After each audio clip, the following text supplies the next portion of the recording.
Hello and अस्सलाम वालेकुम। Welcome to Zeeraj online academy. कैसे हैं जी आप लोग? उम्मीद है कि सब खैरियत से होंगे। आज जो हमारा इस वीडियो का टॉपिक है बहुत ही इंटरेस्टिंग है और ये एक ऐसा टॉपिक है जो आपको रियल लाइफ में भी बहुत हेल्प करेगा to know about the goal and objectives.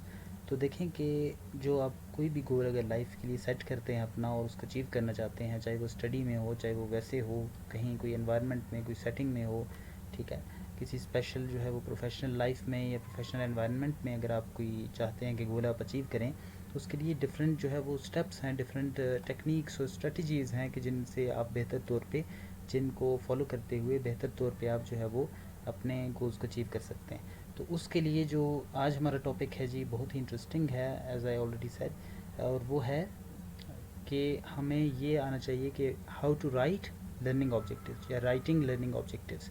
तो देखें कि लर्निंग ऑब्जेक्टिव्स का क्या मतलब है कि हमने किसी भी चीज़ के बारे में जब हम जानना चाहते हैं, हम देखते हैं कि जी हम किस तरफ जा रहे हैं, किस समत में जा रहे हैं, तो हम जो है वो ऑब्जेक्टिव्स लिखते हैं। और फिर उससे आपने देखा होगा कि कोई भी कोर्स होता है उसके साथ ऑब्जेक्टिव्स होते हैं कि आफ्टर टेकिंग दिस लेसन, ठीक है, या this course students would be able to, तो नीचे काफ़ी सारी जो है वो लिस्ट होती है, लिस्ट में काफ़ी सारे आइटम्स होते हैं। तो इसका मतलब क्या होता है कि उससे हमें ये पता चलता है कि ये गोल जो है ये वो अचीव होगा। फॉर एग्जांपल लैंग्वेज लर्निंग का कोर्स है तो वो अचीव होगा, लेकिन ये वाले ऑब्जेक्टिव्स हैं, ये वाले स्टेप्स हैं जो वो अचीव करेगा और फिर आखिर में वो गोल की तरफ जाएगा। तो चलें जी स्टार्ट करते हैं। Let's see what is meant by learning objectives, और होते क्या हैं और इनकी अहमियत क्या है।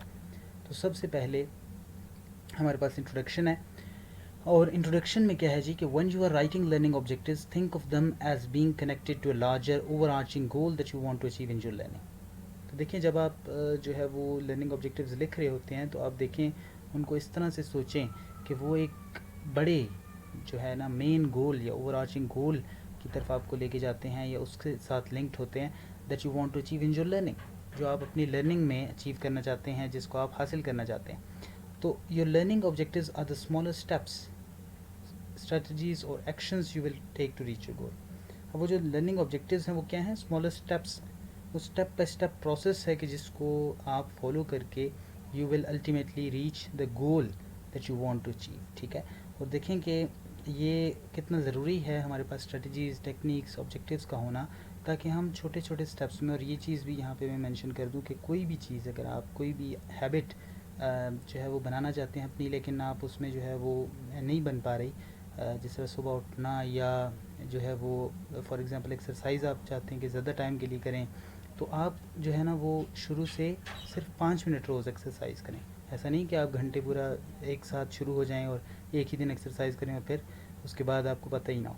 तो इसी तरह अगर सुबह उठना है तो फिर आप ये ना करें कि जी अगर आप कहते हैं मैंने कल से 5 बजे उठना है सुबह या 4 बजे उठना है, तो आप 4 बजे ही उठें, बल्कि पहले इस तरह करें कि अगर आप अभी 7 बजे उठते हैं तो फिर 6:45 पर ले जाएं टाइम, फिर आहिस्ता आहिस्ता 6:30 पर ले जाएं, फिर जो है वो 6:15 पे 6, फिर इस तरह जो है वो 5:45। तो ये बड़ा अच्छा जो है वो क्या कहते हैं कि तरीका होता है किसी भी हैबिट को अचीव करने का।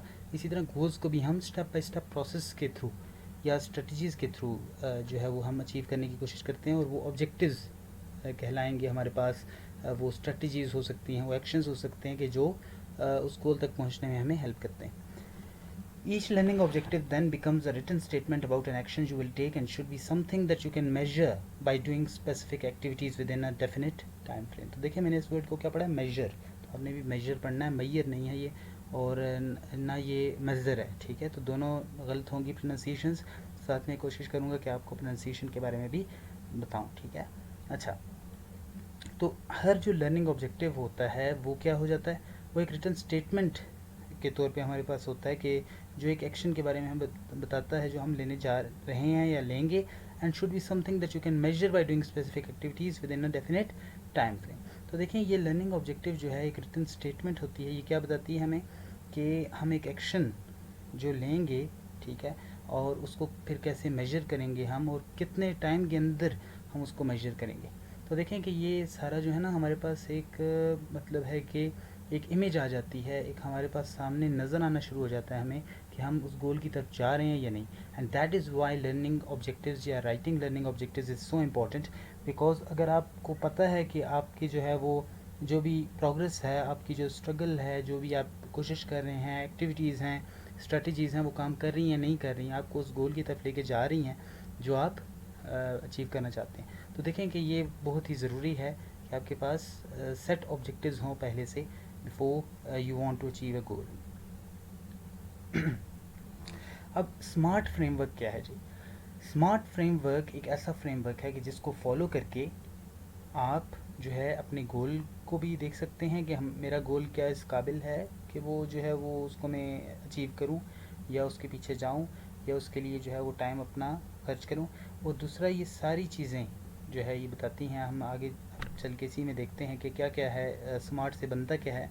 ये असल में जो है वो एब्रीविएशन है जिसे कहते हैं, ठीक है, या मुखफ़फ़ है, ठीक है। तो देखें, use the smart framework when you are writing your learning objectives so that it is specific, measurable, achievable, realistic, and has a time frame. In particular, make sure your learning objective clearly states या learning objectives clearly state। तो देखें कि ये वाली चीज़ें उसमें होनी चाहिए। अब देखें स्मार्ट क्या है, S for specific, M for measurable, A for achievable, R for realistic and T for time frame। तो ये सारी चीज़ें उस गोल की आपकी होनी चाहिए, ठीक है। और आपके जो है वो जो भी लर्निंग ऑब्जेक्टिव है उस पर भी आपने इसको अप्लाई करना है। तो आपका जो लर्निंग ऑब्जेक्टिव है वो जब तक स्पेसिफिक नहीं होगा, मेजरेबल नहीं होगा, उसको मेजर नहीं किया जा सकेगा स्पेसिफिक का, तो आपको पता है अचीवेबल, वो दिखने में लगेगा कि नहीं कि जी ये अचीव हो सकता है। मतलब अभी मैं अगर आपको वही बता रहा हूँ कि डायरेक्ट अगर आप कहते हैं ना कि मैं अब 12 बजे उठता हूँ या 1 बजे उठता हूँ और मैं अचानक से कल कहता हूँ कि मैं सुबह 4 बजे उठूँगा, तो ये उस वक्त के लिए अचीवेबल नहीं है, कुछ लोगों के लिए ये गपशप है।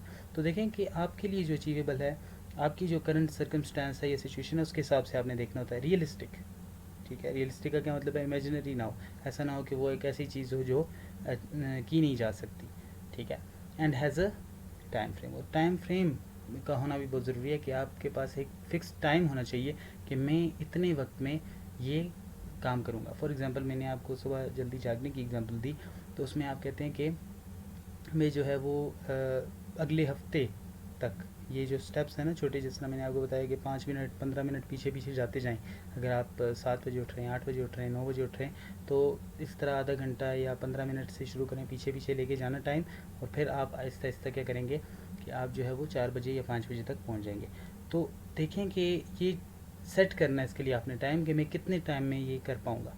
तो इसके लिए महीना ज़्यादा से ज़्यादा आपको लगेगा और आप ये जो है वो अचीव कर लेंगे गोल, तो ये ऑब्जेक्टिव। तो देखें कि ये सारे जो ऑब्जेक्टिव्स हैं, ये सुबह उठना, ये सक्सेसफुल होने के लिए मेन गोल क्या होता है, सक्सेसफुल होना जी, पैसे बनाने में नहीं है, किसी तरह भी सक्सेसफुल होना है। कोई एग्ज़ाम आपने जो है वो क्रैक करना है, कहीं पे आपने जो है वो फ़िट होना है, फ़िज़िकल फ़िटनेस के लिए आप कह रहे हैं सुबह वॉक करेंगे, फिर जिम करेंगे। तो ये सारी चीज़ें देखें कि ये एक गोल के लिए हो सकते हैं ये ऑब्जेक्टिव, सुबह जल्दी उठना या वर्जिश करना, या ये सारी चीज़ें जो हमारे लिए बहुत मुश्किल होती हैं वैसे। तो देखें कि ये मैं आपको समझाने की कोशिश कर रहा हूँ कि स्मार्ट फ्रेमवर्क एक वो फ्रेमवर्क है कि जिसको अप्लाई करते हुए डेली लाइफ में भी या वैसे भी लर्निंग के लिए, स्टडी के लिए आप जो है वो इसको अप्लाई कर सकते हैं, और बहुत ज़्यादा इसके बेनिफिट्स हैं। What you want to achieve, the specific skill और परफॉर्मेंस, आपके जहन में क्लियरली होना चाहिए कि मैं जो है वो क्या अचीव करना चाहता हूँ। How you will measure your achievement, the standard और criteria that you will use to measure if you have achieved it.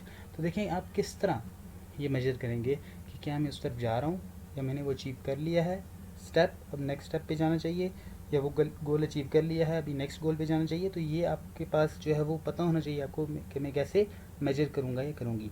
फिर the time frame that you have allocated for your future achievement, when you want to be able to do it by, for example by the end of week 8। तो वही बात कि आप कहते हैं कि week 8 का क्या मतलब है, दूसरे महीने के एंड तक। तो टाइम फ्रेम क्लियरली मेंशन होना चाहिए, टाइम फ्रेम जो है क्लियरली आपके जहन में होना चाहिए कि मैं इस टाइम फ्रेम तक, इतने टाइम तक ये गोल अचीव करूँगा या करना चाहता हूँ या करूँगी, ठीक है। तो ये देखें कि ये जो 3 चीज़ें हैं, एक है स्पेसिफिक, ठीक है, और दूसरा है मेजरेबल, और तीसरा है टाइम फ्रेम, ये ज़्यादा इंपॉर्टेंट है, ठीक है। और फिर अचीवेबल और रियलिस्टिक का भी उसमें बहुत ज़्यादा जो है वो इम्पोर्टेंस है, लेकिन ये 3 चीज़ें मेन हैं। अच्छा, In terms of whether a learning objective is achievable or realistic, it will depend on your role, skills, time, and resources. These two elements are important to consider for all parts of learning objective. तो देखें कि ये जो achievable और realistic वाली बात है, जिस तरह मैंने आपको कहा कि हो सकता है कि आपके लिए एक चीज़ अचीवेबल या रियलिस्टिक ना हो, लेकिन किसी और के लिए हो, और हो सकता है वो उससे भी बेहतर कर रहा हो पहले से ही, ठीक है। आपके लिए वो इमेजिनरी हो, लेकिन किसी के लिए वो रियलिस्टिक भी हो और इजी भी हो बहुत ज़्यादा, और अचीवेबल भी हो, बल्कि वो कर भी चुका हो। तो देखें कि ये चीज़ें डिपेंड करती हैं किस पे, आपके रोल पे, आपकी स्किल्स कितनी हैं, आप कितने ज़्यादा स्किल्ड हैं, टाइम कितना है आपके पास, ठीक है, और रिसोर्सेज, वसाइल क्या क्या हैं आपके पास, क्या क्या चीज़ें हैं ऐसी जो आपको हेल्प करेंगी उस गोल को अचीव करने में, या अचीवेबल बनाने में, या रियलिस्टिक बनाने में। तो देखें कि ये सारी जो चीज़ें कितनी इंपॉर्टेंट है। आई होप कि आपको समझ आ रही होगी कि कितना इंपॉर्टेंट है एक फ्रेमवर्क को फॉलो करना अपने गोल्स को अचीव करने के लिए, और कितना इजी हो जाता है अगर आप अभी इसको सोचें कि सुबह उठना कितना आसान हो गया, जिस तरह मैंने आपको बताया। तो आप जो है वो दूसरा 15 मिनट 5 मिनट पीछे करके अपने टाइम को अच्छी उस तक ले के आ सकते हैं कि जहाँ पे आप जागना चाहते हैं, और फिर आप जाग सकते हैं आराम से।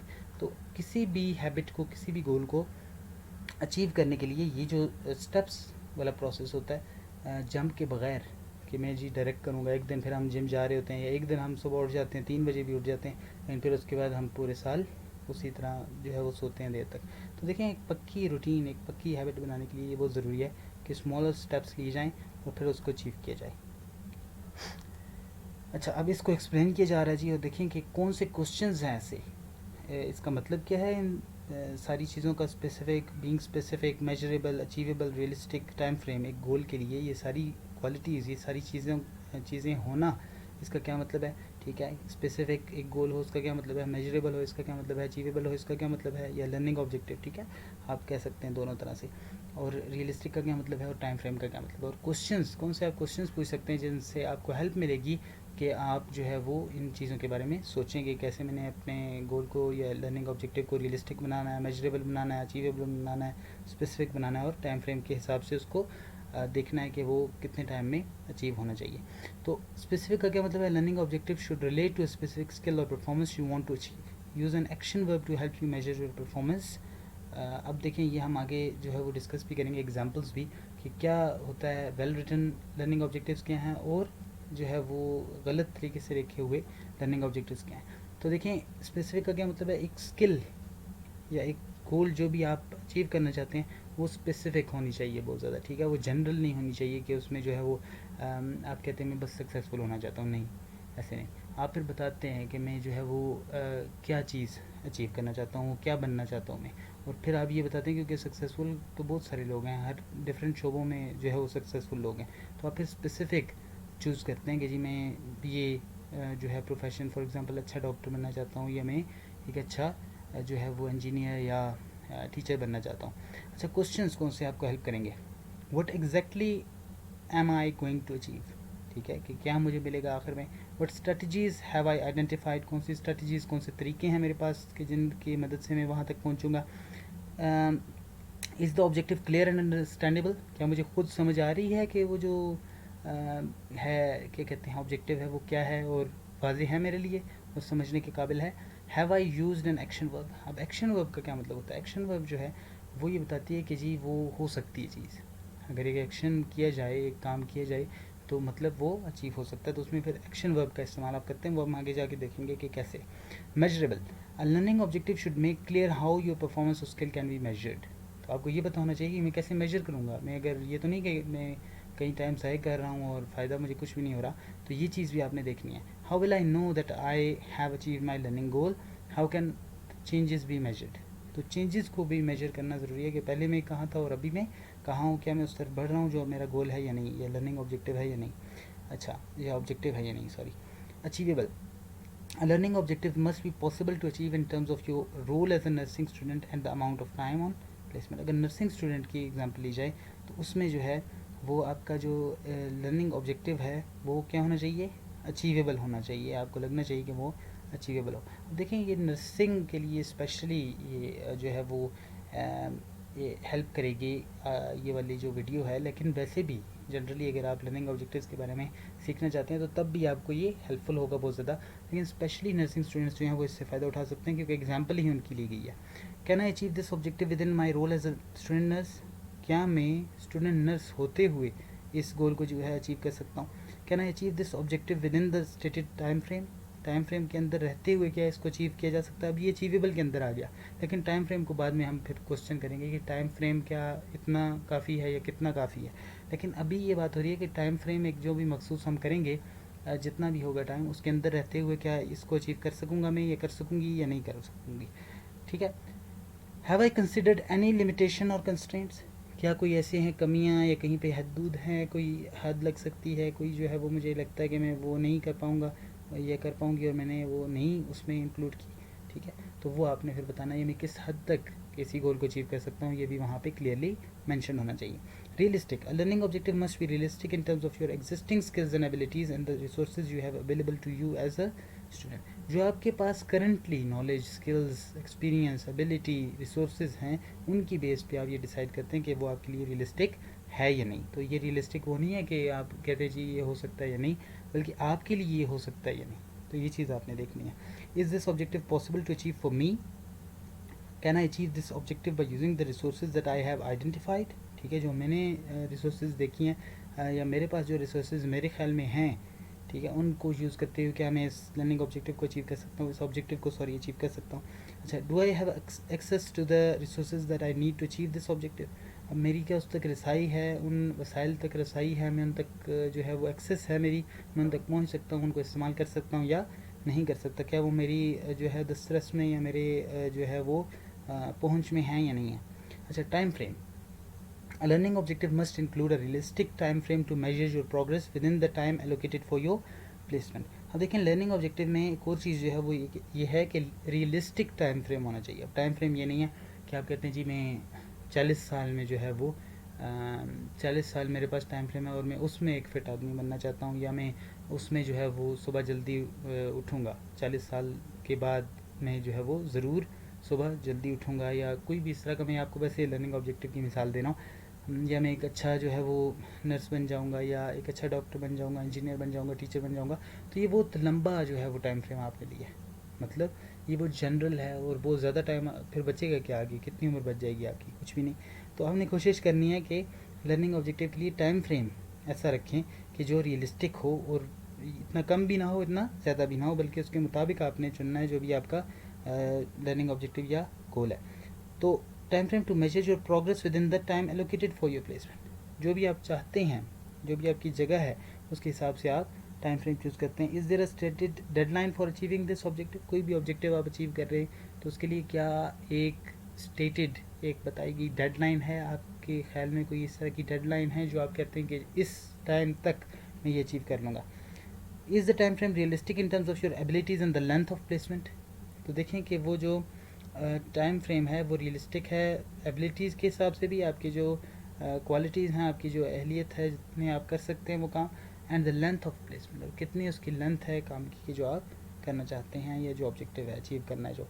तो देखें कि कितना अच्छा पिक्चर आपको जो है वो एक तरह से मिल जाती है, कितनी अच्छी पिक्चर मिल जाती है आपको, कितना वाज़ेह हो जाता है आपके लिए एक गोल को अचीव करना या ऑब्जेक्टिव को अचीव करना, if you use the smart criteria या स्मार्ट फ्रेमवर्क। ठीक है, और स्मार्ट टाइम फ्रेम भी इसको कहते हैं, स्मार्ट फ्रेमवर्क भी इसको कहते हैं सॉरी, और स्मार्ट क्राइटेरिया भी इसको कहते हैं। तो ये दोनों आप जो है वो कह सकते हैं इसको, और इसको यूज़ कर सकते हैं अपनी डेली लाइफ में भी to achieve different kinds of objectives and goals. तो ऑब्जेक्टिव्स क्या हैं? बेसिकली ऑब्जेक्टिव्स जो स्टेप्स हैं, वो स्मॉल स्ट्रेटजीज, एक्शंस हैं जो आपको गोल की तरफ लेके जाते हैं। तो ये भी छोटे गोल होते हैं, छोटे गोल इनको कह सकते हैं, और वो एक बड़ा गोल होता है जिसकी तरफ आप जा रहे होते हैं। रोज़ सुबह उठना क्या है?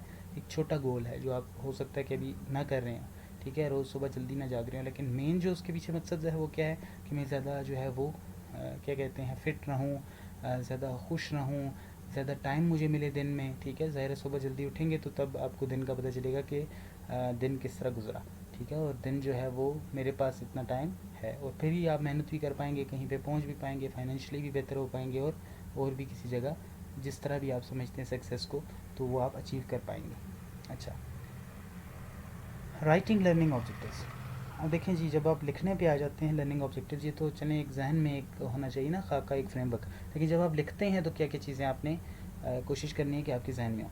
Verbs to use: avoid vague verbs that are hard to measure, like appreciate, become familiar, be aware of, explore further, know about, perceive और realize। तो आपने ये नहीं करना कि मैं इसके बारे में जान जाऊँगा, या मैं इसकी जो है वो इसके साथ वाकफियत मेरी हो जाएगी, या मैं इसको समझ लूँगा, या मैं इसको जो है वो जो है क्या कहते हैं, इसको मज़ीद देखूँगा, एक्सप्लोर करूँगा, ठीक है, या इसको महसूस करूँगा। तो इस तरह की चीज़ें ये फिर मेजरेबल नहीं होती। कितना महसूस करूँगा, कितना जानूँगा, तो उसके लिए कोई मेजरमेंट के लिए हमारे पास कोई यूनिट या टूल नहीं है, लेकिन आपने इस तरह उसको मेजर करना है। देखिए, एक्शन की एक बात ये भी है, इस वजह से भी हम एक्शन वर्ब्स यूज़ करते हैं, क्योंकि इनको मेजर किया जा सकता है। वेग वर्ब्स का क्या मतलब है? वेग वर्ब्स का ये मतलब, इसको वेग पढ़ना है, ठीक है। वेग वर्ब्स का क्या मतलब है? जो रियल ना हो, इमेजिनरी जिसे कहते हैं, ब्लरी, आपके सामने वाजे ना हो, क्लियर ना हो, तो वो फिर वेग होता है, ठीक है। और notice how these verbs are about mental processes. You cannot really provide evidence that can be measured with these kinds of verbs. तो इन तरह के जो mental processes हैं स्पेशली, वो जो है उनको आप फिर मेजर नहीं कर सकते। तो इसके लिए आपकी कोशिश होनी चाहिए कि आप एक्शन वर्ब्स को इस्तेमाल करें अपने लर्निंग ऑब्जेक्टिव्स में, और उनको चूँकि ईज़िली मेजर किया जा सकता है। Use appropriate clear verbs that you could use to measure performance or skill, like administer, analyze, apply, compile, conduct, construct, produce, demonstrate, develop, evaluate, express, implement, incorporate, organize. Notice how these are mostly practical actions that can be observed. देखिए, administer, analyze, apply, ये सारे क्या हैं? अब ये बताते हैं कि एडमिनिस्टर हुआ नहीं हुआ, एनालाइज किया किस हद तक एनालाइज किया, कितना रहता है, अप्लाई किया किस हद तक किया नहीं किया, कंपाइल कितना जमा किया कितना नहीं किया, कंडक्ट, ठीक है, कोई भी आप जो है वो कंडक्ट करते हैं कोई भी प्रोसेस, तो किस हद तक किया, कितना बेहतर किया, कितना अच्छा किया, कौन सी चीज़ें रहेगी, सारी चीज़ें जो है वो क्या हो सकती हैं, मेजर हो सकती हैं। इवेलुएट, ठीक है, आपने जो है इवेल्यूशन की किस हद तक, ठीक है जी। इम्प्लीमेंट वही है, अप्लाई, इम्प्लीमेंट। तो देखें कि ये सारे जो हैं वो कितना आपको बेहतर तौर पे बता सकते हैं, मेजरेबल हैं ये सारी वर्ब्स, ठीक है। तो ये वाली आपने क्लियर वर्ब्स यूज़ करनी है, मेजरेबल एक्शन वर्ब्स यूज़ करनी है, बजाय इसके कि आप वेग वर्ब्स यूज़ करें कि जो मेंटल प्रोसेस से रिलेटेड होती हैं अक्सर, और जिनको मेजर इतनी आसानी से नहीं किया जा सकता। Examples of well written learning objectives using the smart framework. तो स्मार्ट फ्रेमवर्क को यूज़ करके जब आप लर्निंग ऑब्जेक्टिव्स जो है वो लिखते हैं, तो फिर क्या फ़ायदा होता है वो अभी इन एग्जाम्पल से हम देखेंगे। स्पेसिफिक क्या है जी, ये चीज़ें आप याद कर लेंगे। स्पेसिफिक का क्या मतलब है? वट स्पेसिफिक स्किल और performance do you want to achieve. कौन सी ऐसी स्किल है, कौन सा ऐसा जो है वो स्टेप है जो आप अचीव करना चाहते हैं, कौन सा ऐसा स्मॉल गोल है जो आप अचीव करना चाहते हैं, या ऑब्जेक्टिव है जो आप अचीव करना चाहते हैं। Measurable, how will you measure your achievement. Achievement को मेजर किस तरह करेंगे कि प्रोग्रेस हो रही है या नहीं हो रही। Time frame, what is your time frame, कितने टाइम के अंदर रहते हुए आपने वो गोल अचीव करना है या लर्निंग ऑब्जेक्टिव अचीव करना। अब आप कहते हैं जी मैं जो है वो 20 साल में क्या कहते हैं कि रीडिंग हैबिट बनाऊंगा, या इस तरह की कोई भी हैबिट कर लें या कोई भी गोल रख लें, तो देखें कि ये बहुत लंबा टाइम फ्रेम है, तब तक आधी चीज़ें तो वैसे ही बंदा कर लेता है। तो ये चीज़ आपने ख्याल करना है कि मुझे जो है वो जल्दी से जल्दी कम से कम टाइम में हमने ज़्यादा से ज़्यादा अचीव करना होता है। तो ये होती है मेन जो अच्छी बात होती है या बड़ी बात होती है, वो ये होती है कि आप कम टाइम में ज़्यादा अचीव करते हैं, ठीक है, ज़्यादा सक्सेसफुल होते हैं। तो अब ये चीज़ें जो है सारी आपको हेल्प करेंगी स्मार्ट फ्रेमवर्क की, कि आप अपने गोल्स को कम वक्त में अचीव कर पाएँ और बेहतर तौर पे अचीव कर पाएँ। तो overall, is your learning objective achievable and realistic for you and the time, resources and skills you have. और क्या उस टाइम जो आपके पास है, उन रिसोर्सेज जो आपके पास हैं और उन स्किल्स जो आपके पास हैं, उनके साथ रहते हुए, उनके साथ होते हुए, क्या आप जो है उसको अचीव कर सकते हैं, और क्या वो आपके लिए रियल है या नहीं है, या रियलिस्टिक है या नहीं है। क्या आपको लगता है कि वो आप अचीव कर पाएंगे अपने टाइम, स्किल्स और जो आपके पास रिसोर्सेज हैं उनको इस्तेमाल करते हुए। तो देखें, ये बड़ा क्लियरली आपके पास होना चाहिए। अच्छा, एग्जांपल 1 क्या है जी, अब देखें, सेफली एडमिनिस्टर मेडिकेशंस। अब ये चूँकि मैंने बताया आपको पहले कि ये जो है वो नर्सिंग उससे पर्सपेक्टिव से जो है वो हम समझ रहे हैं, तो ये स्पेशली BSN और पोस्ट रन के स्टूडेंट्स के लिए बड़ा हेल्पफुल है, लेकिन वैसे भी जनरली भी आपको समझ आएगी कि ये इसको कैसे अप्लाई हम कर सकते हैं डिफरेंट सिचुएशंस में, वो मैं आपको समझा चुका हूँ। तो वो सारी चीज़ें जो है वो जिस तरह मैंने सुबह जल्दी उठने की या फिट रहने की इस तरह की जो है वो मिसालें दी, और एक मेन गोल जो है वो ये है कि आपने सक्सेसफुल होना है, आपने पैसे कमाने हैं, आपने जो है वो डिफरेंट आपके लिए जो भी सक्सेसफुल होने की डेफिनेशन जो भी है सक्सेस की, तो उसके हिसाब से आप उसको चेंज कर सकते हैं। लेकिन जनरली आप अप्लाई कर सकते हैं इसको डेली गोल्स या ऑब्जेक्टिव्स में भी और लॉन्ग टर्म गोल्स या ऑब्जेक्टिव्स में भी। अच्छा, तो देखें सेफली एडमिनिस्टर मेडिकेशंस। अब ये जो कलर्स हैं ना, इनको भी आपने देखना है साथ। अब देखें मैंने जो यूज़ किया है कलर ग्रीन। अब ग्रीन सबसे पहले सेफली है ग्रीन में, और मेजरेबल है ग्रीन में। तो देखिए मेजरेबल जो है वो फिर यहाँ पे सेफली किसको वो कर रहा है, किस बारे में हमें बता रहा है कि ये मेजरेबल है ऑब्जेक्टिव या नहीं है। तो सेफली एडमिनिस्टर मेडिकेशंस। अब एडमिनिस्टर मेडिकेशंस क्या है, स्पेसिफिक, ये बताता है कि हमें किस काबिल होंगे या क्या ऑब्जेक्टिव है कि हम एडमिनिस्टर कर सकें मेडिकेशंस को, कि मेडिकेशंस जो ले रहे हैं वो ये जो दवाइयाँ या अद्वियात हैं वो सही हैं, सही ले रहे हैं या नहीं ले रहे। तो safely administer medications adhering to venue legal requirements and the 8 rights of medication administration under supervision of an RN होता है registered nurse throughout the duration of the placement. तो देखें कि throughout the duration of the placement ये क्या बता रहा है, देखिए ऊपर वो पर्पल में टाइम फ्रेम को बता रहा है, ठीक है, और सॉरी ब्लू में, और वो रियलिस्टिक जो है वो पर्पल में, और अचीवेबल जो है वो ऑरेंज है। तो देखें कि ये सारे कलर्स जो हैं वो इनको रिप्रेजेंट कर रहे हैं इन स्मार्ट क्राइटेरिया के जो फ्रेमवर्क के जो हम कह सकते हैं कि डिफरेंट पॉइंट्स हैं या उसके स्टेप्स हैं, ठीक है। अच्छा, तो एडमिनिस्टर मेडिकेशन स्पेसिफिक को हमें बताता है कि कितना स्पेसिफिक है वो। Safely adhering to venue legal requirements and the 8 rights of medication administration under supervision of an RN, ये क्या बताता है कि मेजरेबल है throughout the duration of the placement. ये हमें टाइम फ्रेम के बारे में बताता है कि कितनी जो है वो हमारे पास मुद्दत है या कितना टाइम है हमारे पास। तो through out the duration of the placement, जितना जो है वो उसका वहाँ पे होगा टाइम RN का, तो उतने टाइम के अंदर जो है वो उसमें रहते हुए ये करना है एडमिनिस्ट्रेशन मेडिकेशंस की। अब सेकंड क्या है जी, क्रिटिकली, ठीक है, reflect on my current learning. Reflect on my current learning ये इसका स्पेसिफिक ऑब्जेक्टिव है। तो critically in areas of existing strengths and weaknesses, तो स्ट्रेंथ्स और वीकनेसेस के तनाजुर में या उसमें रखते हुए, उनको सामने रखते हुए आपने देखना है। तो ये मेजरेबल होगा ना कि कैसे आपने मेजर करना है। एट द कमेंसमेंट, कमेंसमेंट कहते हैं start, at the commencement of clinical workshops and at the end of my placement. तो देखें कि कब कब मैंने जो है वो अपने करंट लर्निंग को उस पर रिफ्लेक्ट करना है। मैंने रिफ्लेक्टिव राइटिंग पे भी एक वीडियो बनाई है, लेकिन रिफ्लेक्ट का क्या मतलब होता है, उसके बारे में सोचना, ठीक है। तो मेरे जो करंट एरियाज़ करंट लर्निंग है उनमें एरियाज़ कौन से हैं जो है मेरी स्ट्रेंथ्स हैं, और कौन से वीकनेस मेरे अंदर है जो मैंने बेहतर बनानी है या जिससे मैंने निकलना है, जिसको ख़त्म करना है। तो देखें कि reflect on my current learning क्या है, स्पेसिफिक गोल है। Critically in areas of existing strengths and weaknesses, ये क्या है जी, ये हमें बता रहा है कि किस तरह मेजर करना है आपने। तो स्ट्रेंथ्स और वीकनेसेस को मेजर करना है। At the commencement of clinical workshops, शुरू में वर्कशॉप्स की, क्लिनिकल वर्कशॉप्स के, और जो एंड है आपके जब ख़त्म हो जाएगा ये काम, तो उसमें भी आपने फिर क्या करना है, इसको एनालाइज करना है या रिफ्लेक्ट करना है अपनी करंट लर्निंग पे कि क्या वो मैंने लर्न किया जो मैं चाह रहा था या चाह रही थी, कि जो स्ट्रेंथ्स हैं वो मज़ीद स्ट्रॉन्ग हो और जो वीकनेस है वो बिल्कुल ख़त्म हो, या वीकनेसेस जो हैं वो बिल्कुल ख़त्म हो। अच्छा, यूटिलाइज। अब यूटिलाइज जो है ओपन एंडेड क्वेश्चंस, देखें ये फिर क्लियरली बता रहा है कि क्या ऑब्जेक्टिव है।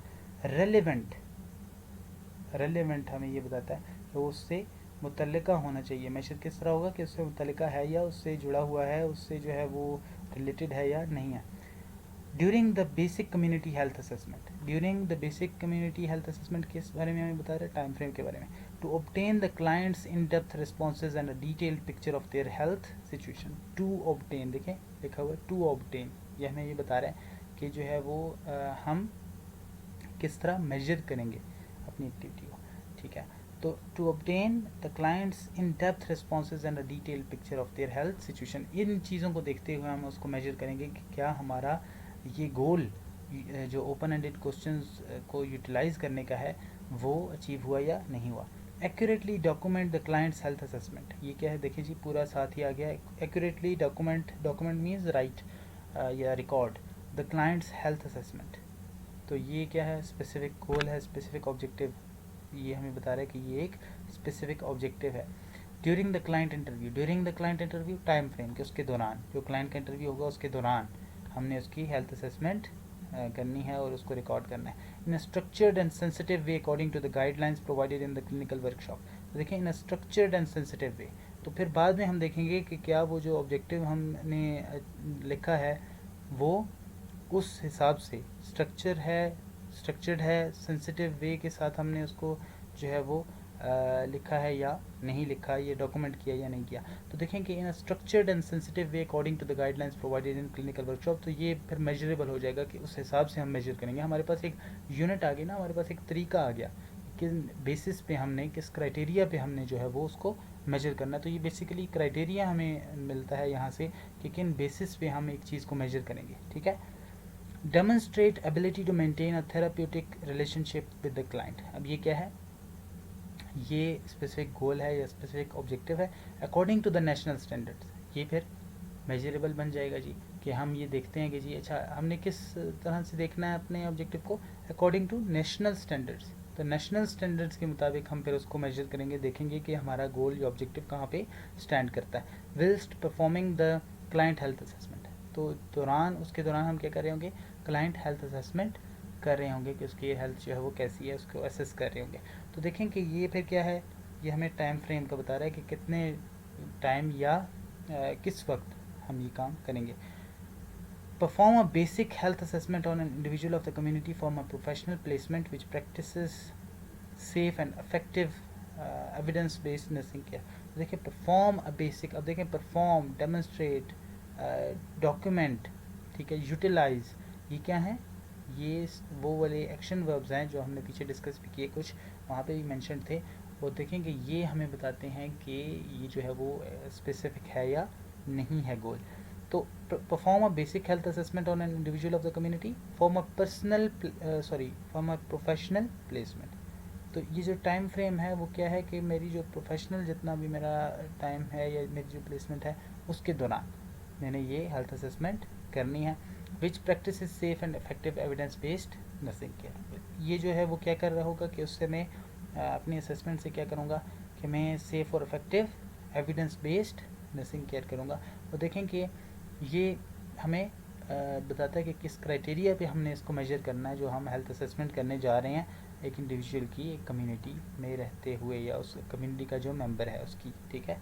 तो आई होप यू अंडरस्टैंड। इसके लिए ज़रूरी है कि आप थोड़ा जो है वो नर्सिंग से आप मुतल्लिक़ हों, इसको समझने के लिए। जो नर्सिंग स्टूडेंट्स होंगे उनको अच्छे से समझ आएगी, या जो मेडिकल स्टूडेंट्स होंगे, डॉक्टर्स वगैरह। लेकिन ये है कि बाकियों के लिए भी कुछ ना कुछ उनको भी समझ आई होगी आप लोगों को कि कैसे हमने अपने जो ऑब्जेक्टिव्स हैं उनको स्ट्रक्चर करना होता है ताकि वो स्मार्ट क्राइटेरिया को फॉलो करें और इन सब चीज़ों में वो स्पेसिफिक हों, वो मेजरेबल हो, अचीवेबल हों, रियलिस्टिक हों और टाइम फ्रेम के मुताबिक हमने उनको जो है वो ऑर्गेनाइज़ किया हो। तो देखें ये बड़ा ज़रूरी है इन सारी चीज़ों को फॉलो करना। लेकिन इनमें स्मार्ट क्राइटेरिया में जो है वो एस, एम और टी और भी ज़्यादा ज़रूरी हैं बाकी दोनों से, अचीवेबल और रियलिस्टिक से। Being specific, measurable and time frame को फॉलो करना या फॉलोइंग अ सेट टाइम या टाइम फ्रेम, ये बहुत ज़रूरी है एक लर्निंग ऑब्जेक्टिव के लिए या एक गोल के लिए। Examples of poorly written learning objectives. एक ख़राब तरीके से लिखे गए पुअरली रिटन जो है, एक होता है ना वेल रिटन, एक होता है पुअरली रिटन। तो बुरे तरीके से जो लिखे गए लर्निंग ऑब्जेक्टिव्स हैं उनकी एग्जांपल्स हैं कि उनमें क्या गलतियां हैं। अब इसको फिर एक्सप्लेन किया गया नीचे, ठीक है। तो देखें the following learning objectives do not sufficiently address all required elements and could be improved. तो देखें यहाँ पे इम्प्रूवमेंट की गुंजाइश है। यहाँ पे वो क्लियरली स्मार्ट क्राइटेरिया को फॉलो ना करने की वजह से उसमें काफ़ी सारी मिस्टेक्स हैं, काफ़ी सारी कमियां हैं, वीकनेसेस हैं जो लर्निंग ऑब्जेक्टिव्स लिखे गए हैं। तो कैसे हमने जो है वो इसमें बेहतरी करनी है, देखें ना एक एग्जांपल है और फिर नीचे कमेंट्स हैं कि क्या क्या उसमें कमियां हैं, क्या चीज़ें हैं जो नहीं होनी चाहिए थी, ठीक है, क्योंकि यहाँ पे स्मार्ट क्राइटेरिया को सही से फॉलो नहीं किया गया। तो to communicate effectively with team members in order to manage time effectively to provide appropriate evidence based care. अब देखें कि टू कम्युनिकेट इफेक्टिवली, अब इफेक्टिवली कम्युनिकेट करना ये कौन मेजर करेगा कि कैसे देखिए ना, एक होता है ना परफॉर्म, अब ड्यूटीज़ परफॉर्म की, एक सेट ड्यूटीज़ होती हैं, फिर परफॉर्म की यानी यूटिलाइज किया कि नहीं किया वो भी सामने नज़र आता है, डेमोन्स्ट्रेट भी नज़र आता है कि किया या नहीं किया सही से। लेकिन देखें कि समझ आती है तो समझ आ जाती है, पता चल जाता है कि डेमोन्स्ट्रेट सही से हुआ या नहीं, लेकिन कम्युनिकेट इफेक्टिवली, अब एक बंदे के हिसाब से हो सकता है वो इफेक्टिवली कम्युनिकेट कर रहा हो लेकिन दूसरे के हिसाब से ना कर रहा हो। तो देखें कमेंट्स में क्या है, it is not clear how effective will be measured, वही बात कि इफेक्टिवली को कैसे हम मेजर करेंगे, what are the criteria for this, इसके लिए क्राइटेरिया क्या है। तो देखें मेजरेबल ये नहीं है, हमारे पास क्राइटेरिया कोई नहीं है कि कैसे हम उसको मेजर करें। There is also no clear time frame of how and when the objective and measurement was to take place. हमारे पास ये भी क्लियरली मेंशन नहीं है यहाँ पे, टाइम फ्रेम भी कोई नहीं है कि कब तक, कितने टाइम के अंदर, कहाँ, कब हम ये शुरू करेंगे और कहाँ या कब हम इसको ख़त्म करेंगे, जो हमारी मेजरमेंट है या जिसको जो हम प्रोसेस को मेजर करेंगे। It is not clear how communicating effectively is link to managing time effectively. जी, कम्युनिकेटिंग इफेक्टिवली कैसे इससे रिलेटेड है, टाइम को मैनेज करना इफेक्टिवली इससे कैसे रिलेटेड है, ये भी यहाँ पे क्लियर नहीं है। Finally, to provide appropriate evidence based care could be the start of a new learning objective. तो देखिए यहाँ पे to provide appropriate evidence based care, ये एक नया जो है वो लर्निंग ऑब्जेक्टिव का स्टार्ट हो सकता है, मतलब ये इससे इनका ताल्लुक ही इतना नहीं बन रहा। तो देखें ये सारी चीज़ों को देखते हुए हमें पता चलता है कि ये एक पुअरली रिटन लर्निंग ऑब्जेक्टिव है और हमें चाहिए कि स्मार्ट क्राइटेरिया को फॉलो करते हुए क्लियरली जो हमने बातें की कि एक्शन वर्ब्स का इस्तेमाल किया जाए, मेजरमेंट या मेजरेबल होने के लिए लर्निंग ऑब्जेक्टिव को हम ये करते हैं कि साथ क्राइटेरिया बताते हैं कि किस बेसिस पे हमने मेजर करना है, ठीक है। और ये सारी चीज़ें यहाँ पे नहीं है। तो एग्जाम्पल 2 में देखें, conduct an accurate patient handover to the student group in order to further develop the knowledge and skills of myself and others by weeks 3 and 6। तो यहाँ पे देखें टाइम फ्रेम तो है, अब देखते हैं क्या गलतियाँ हैं इसमें। It is not clear how accurate will be measured. अब एक्यूरेट का जो है ना वो नहीं पता कि एक्यूरेट को कैसे हम मेजर करेंगे, वो एक्यूरेट है नहीं है, सही है नहीं है, तो कैसे मेजर करेंगे, उसका क्राइटेरिया नहीं गिवन। देखें कभी कभी दूसरी वर्ब्स भी यूज़ हो सकती है, लेकिन अगर क्राइटेरिया गिवन हो, क्राइटेरिया का होना बहुत ज़रूरी है कि किस बेसिस पे हम एक चीज़ को मेजर करेंगे, सही है।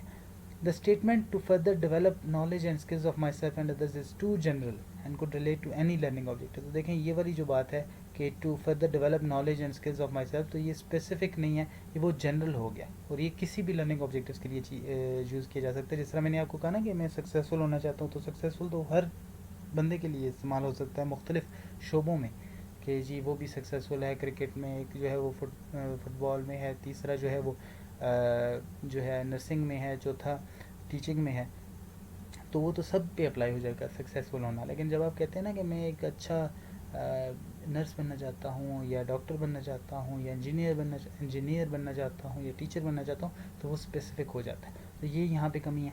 This could be omitted as it does not add anything to the objective. तो इससे कोई ऐड नहीं हो रहा ऑब्जेक्टिव में, इस वजह से इसको निकालना भी सही रहेगा या उसको निकाला जा सकता है। तो देखें कि इसमें टाइम फ्रेम की बात नहीं हुई, टाइम फ्रेम की गलती नहीं है चूँकि लिखा हुआ है बाय वीक्स 3 and 6।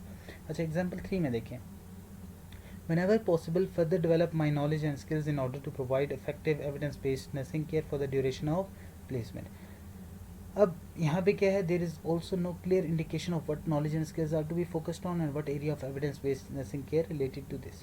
तो देखें ये एविडेंस बेस्ड नर्सिंग केयर का भी जो है वो यहाँ पे जिक्र नहीं है। इन सारे जो कॉन्सेप्ट्स हैं इन पे मैं नहीं जाता, इनको डिटेल में मैं बयान नहीं कर रहा, इस वजह से कि ये सब की आप लोगों की जो है वो फील नहीं होगी और इससे आपको इतना ज़्यादा जो है वो आगाही नहीं होगी। लेकिन मैं ये चाह रहा हूँ कि आप सिर्फ वो कॉन्सेप्ट देखें, स्मार्ट क्राइटेरिया के मुताबिक देखें कि क्या ये ऑब्जेक्टिव सही लिखे हुए हैं या नहीं लिखे हुए। तो यहाँ पे क्या बात है कि इंडिकेशन क्लियरली नहीं बताया नहीं जा रहा क्लियरली कि कौन सा नॉलेज और स्किल्स हैं कि जिन पे फोकस करना चाहिए और कौन सा जो है वो एविडेंस बेस्ड नर्सिंग केयर हमारे पास है जो इससे रिलेटेड है। Evidence based nursing care basically क्या होता है, मैं थोड़ा सा बता देता हूँ कि आप जो है एक नर्सिंग केयर जो आप करते हैं, ख्याल रखते हैं मरीज़ों का, वो उसके पीछे जो है आपके पास ये नहीं है कि वैसे ही हवा में आप कर रहे होते हैं, बल्कि कोई वजह होती है और उसकी बेस पे आप एक तरह से नर्सिंग केयर कर रहे होते हैं या नर्सिंग केयर प्रोवाइड कर रहे होते हैं पेशेंट्स को। तो एक उसके पीछे आपके पास रीज़न होता है, एक आपके पास जो है वो उसके पीछे रीजनिंग होती है, पता होता है आपको, लॉजिकल आप बनाते हैं उसको कि मैं इन वजूहत की बिना पे ऐसे ऐसे ऐसे कर रहा हूँ या कर रही हूँ। Further develop is not useful unless the student makes clear what the starting point is and this objective does not clearly show how the achievement will be measured. तो further develop क्या मतलब? फर्दर डेवलप आप कहते हैं ना, मज़ीद इसमें तरक्की हो या मज़ीद इसमें बेहतरी हो, तो पहले ये पता होना चाहिए कि हम अभी कहाँ पे हैं. तो ये चीज़ यहाँ पे मेंशन नहीं है कि वो कहाँ पे है, ठीक है, स्टार्टिंग पॉइंट क्या है उसका. और ये भी नहीं बता रहा कि कैसे जो है वो अचीवमेंट मेजर होगी, या वही बात कि मेजरिंग या मेजरमेंट के लिए हमारे पास क्राइटेरिया नहीं है. अच्छा, a time frame is provided but it spans the whole placement. आप पूरी प्लेसमेंट आपने, जिस तरह मैं कहूँ जी मैं ज़िंदगी में एक सक्सेसफुल आदमी बनना चाहता हूँ, तो फिर ये जो है ना ये ऑब्जेक्टिव ना होगा, अब ज़िंदगी का पता ही नहीं है कितने टाइम तक. ये तो चलें यहाँ पे फिर भी पता हो सकता है ना कि कितने टाइम है ड्यूरिंग द प्लेसमेंट का, या ड्यूरेशन ऑफ प्लेसमेंट का ये मतलब होगा कि प्लेसमेंट के दौरान. लेकिन ज़िंदगी का तो पता ही नहीं है. तो पूरी ज़िंदगी में मैं एक सक्सेसफुल आदमी बनूँगा, तो ये अगर मैं 60 साल का भी कहता हूँ कि 60 साल में और मेरी इतनी होती भी है, तो तब भी ये जो है वो टाइम फ्रेम जो है ये क्या है, ये स्पेसिफिक टाइम फ्रेम नहीं है, या एक सही टाइम फ्रेम नहीं है जो हमें रखना चाहिए. Does this mean that the judgement is to be made on the last day. तो ये क्या इसका मतलब ये है कि क्या आखिरी दिन जो है वो ये पता चलेगा कि ये अचीव हुआ लर्निंग ऑब्जेक्टिव या नहीं हुआ. तो देखें ये कितनी अजीब सी बात होगी कि फॉर एग्ज़ाम्पल मैं कहता हूँ कि मैं सक्सेसफुल होना चाहता हूँ और मैं 60 साल का हूँ और मेरी एज जो है वो, मैं 60 साल का सोच के ये कह रहा हूँ कि पूरी ज़िंदगी, और 60 साल का जब मैं हो जाता हूँ और आखिरी दिन है तो तब मैं सक्सेसफुल होता हूँ. तो उस वक्त क्या फ़ायदा, आगे मैंने सक्सेसफुल हो के ज़िंदगी गुजारनी होती है ना, या सक्सेसफुल हो के बस अगले जहान चले जाना होता है या मर जाना होता है. तो देखें कि ये बहुत इंपॉर्टेंट है समझना कि क्लियर होना चाहिए ऑब्जेक्टिव को, और जो टाइम फ्रेम है वो भी क्लियर होना चाहिए. टाइम फ्रेम जो है वो जब तक स्पेसिफिक नहीं होगा, क्लियर नहीं होगा आपके जहन में, तब तक आप उसको अचीव उस तरह नहीं कर पाएंगे. So that was all about writing learning objectives. और आपने देखा कि वेल रिटन लर्निंग ऑब्जेक्टिव्स किस तरह हैं और पुअरली रिटन लर्निंग ऑब्जेक्टिव्स किस तरह हैं. और देखें कि स्मार्ट क्राइटेरिया जो है या स्मार्ट फ्रेमवर्क जो है वो मेन चीज़ है इन इस वीडियो में, या इन जो है वो स्टेप्स जिनको हमने समझा है उनमें. तो देखें कि ये बड़ा ज़रूरी है कि आप इसको फॉलो करें अपनी डेली लाइफ में डिफरेंट ऑब्जेक्टिव्स, डिफरेंट गोल्स के लिए. और आई होप कि यू विल बी सक्सेसफुल इंशाल्लाह. और हम सब जो है वो अल्लाह से दुआ है कि हम सब कामयाब हों, और हम जो है वो अपनी जहाँ पे भी हैं हम इन क्राइटेरिया को, इस फ्रेमवर्क को, जो स्मार्ट फ्रेमवर्क है, इसको इस्तेमाल करते हुए अपने गोल्स को अचीव करें और बेहतर से बेहतर हों दिन ब दिन. तो मेरी दुआएं आप सबके साथ हैं. इंशाल्लाह जो है वो इसको हम फॉलो करेंगे स्मार्ट क्राइटेरिया को, देखेंगे कि हमारे लिए ये हमारी लाइफ में किस तरह बेनिफिशियल होता है. लेकिन प्रोफेशनल लाइफ में भी आप इसको फॉलो कर सकते हैं, और स्टडी के लिए भी, लर्निंग के लिए भी आप इसको फॉलो कर सकते हैं. तो जो भी फीडबैक है आपकी इस लेसन के मतलब, आप चाहते हैं कुछ और मज़ीद राइटिंग लर्निंग ऑब्जेक्टिव्स के बारे में कि कैसे लिखने चाहिए, या स्मार्ट क्राइटेरिया के बारे में आपको कोई चीज़ समझ नहीं है इस वीडियो में, तो प्लीज़ कमेंट सेक्शन में बताइए. इसके अलावा अगर वीडियो पसंद आई है तो इसको लाइक करें, शेयर करें और चैनल को सब्सक्राइब करें. तो thank you so much for your time. इंशाल्लाह नेक्स्ट वीडियो में मिलते हैं. तब तक के लिए खुदा हाफिज़.